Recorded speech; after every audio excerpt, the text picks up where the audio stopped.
कहा जाता है कि कैलाश के पास समय बहुत डिफरेंटली बिहेव करता है और जिन चीजों को होने में हफ्तों लगते हैं वो कुछ घंटे में ही होने लगती हैं। 12 घंटे में ही बाल और नाखून इतने बड़े हो जाते हैं जितने नॉर्मली 2 हफ्तों में बढ़ते हैं। और सुनिए, जग्गी वासुदेव ने तक कहा था कि कैलाश पर 2.5 घंटे बिताने के बाद उनकी उम्र 10 से 15 साल कम हो गई। In 21 days, I was in Kailash. I took one strand of what is there on that mountain. You won't believe. In 2.5 hours, I was almost 10 to 15 years younger. अब जब आप किसी से इन क्लेम्स के पीछे साइंटिफिक एक्सप्लेनेशन मांगते हो तो वो लोग रीजन देते हैं कि इसमें कॉस्मिक एनर्जी है।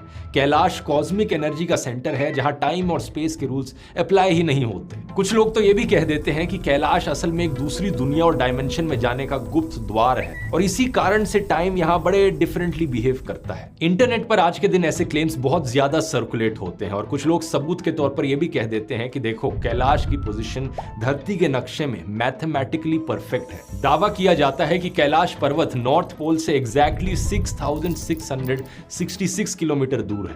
ब्रिटेन के स्टोनहेंज से भी ये एग्जैक्टली 6666 किलोमीटर दूर है और साउथ पोल से एग्जैक्टली इसका डबल 13,332 किलोमीटर दूर है। ये नंबर्स देखकर लोगों को लगता है कि कुछ तो अलग है इस पर्वत के बारे में। तो ये इत्तेफाक नहीं लगता। ऐसा लगता है कि इसीलिए कैलाश पर्वत को एक्सेस मुंडी भी कहते हैं। अच्छा। कहा जाता है कि ये पूरा जो पूरा अर्थ है ना, वो ऐसा एक बराबर घूम रहा है सोलर सिस्टम में, इधर या उधर लुढ़क क्यों नहीं रहा है।